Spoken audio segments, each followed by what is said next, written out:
So our first verse of the night, John 8:12.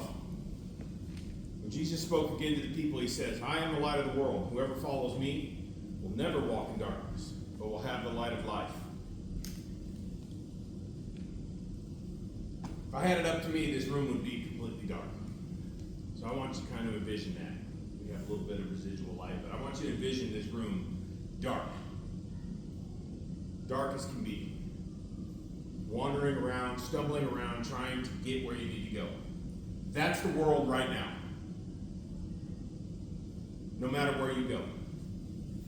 That's the world right now. Dark. And it's not getting brighter.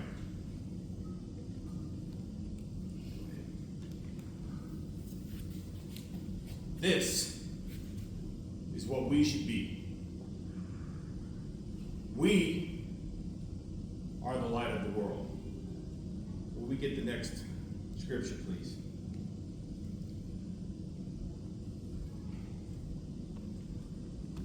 This is Matthew 5:14 through 16. It says, you are the light of the world.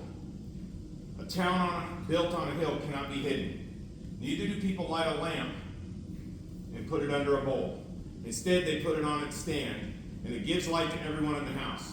In the same way, let your light shine before others, that they may see your good deeds and glorify the Father in heaven. This is what you should look like. When you go to the gym, you should be lit. You go to Walmart, it's really hard to shine in Walmart.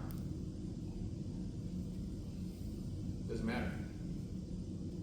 Wherever you go, when you're at work, when you're at the gym, when you're shopping, when you're walking down the street, when you're driving down the street, it's really hard for me to shine.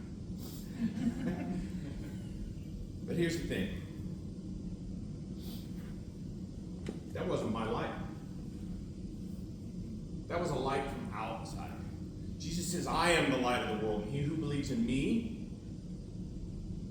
And so that's the point I'm trying to make here. Is that I want to encourage each person to walk through the world day to day in every single place, keeping in mind your identity that Jesus said is you are the light of the world. Which is to say, you are his light. If you don't, these people who are stumbling around and groping around in the darkness, how are they going to find you? If not us, then who? Straight up. If not us, who he said it was our job, it's what we are, it's our identity as people, as Christians. If not us, who's given the light? Who is being that beacon that shows the light of God? Because again, it's not my light that I'm trying to shine here. It's his. It's not our own light.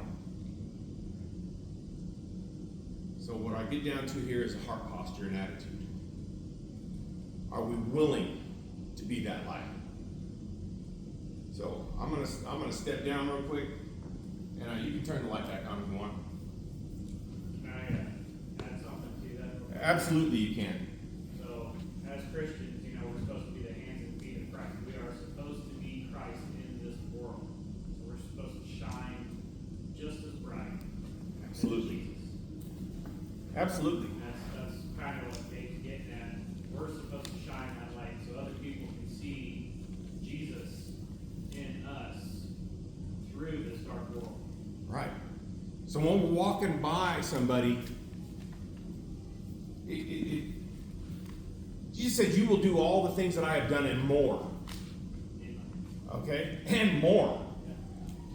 So literally, Jesus walking down the street, a woman touches the hem of his garment and is healed. Mm-hmm. Why? Because he was walking in darkness?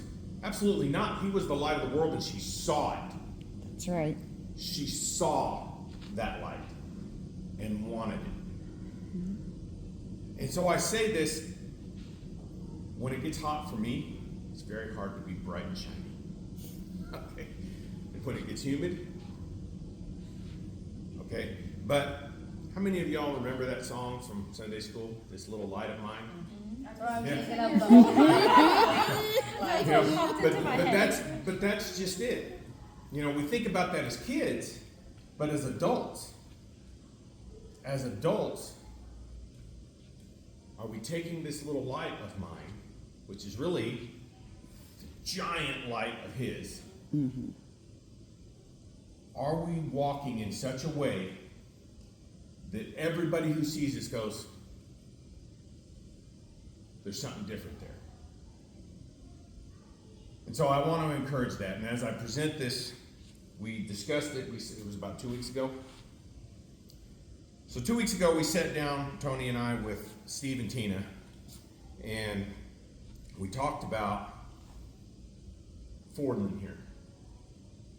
And really what it comes down to is that it's not just us that are the light, but we're trying to draw people here.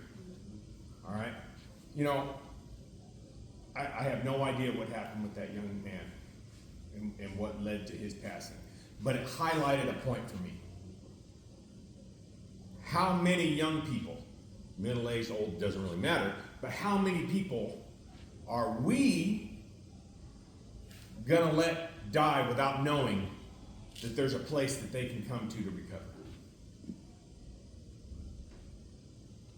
I feel like one is too many. And so what I'm leading up to is this.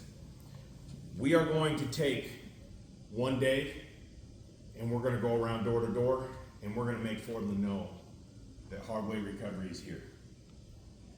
We're going to pass out flyers. We're going to talk to them. If they need prayer, we're going to pray. And we're going to be that light. Now, I encourage us all, I'm speaking to myself as well, be that light every day, all the time. As hard as it is, be that. But we're going to take a time, one of our nights, and we're going to go out here and we're going to make sure Fordland knows. You know, Tony and I, before we started, we went and posted up flyers in the police station. Police station's closed.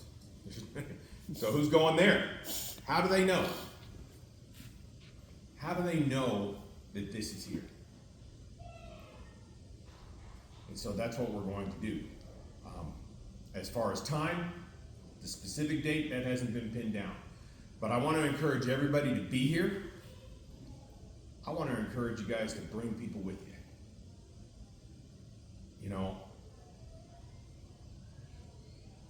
sorry, but the fact is, we can't let anybody in this community die not knowing that there's a light right here, that there's a place that they can come to and be redeemed and be freed from whatever chains got them shackled down.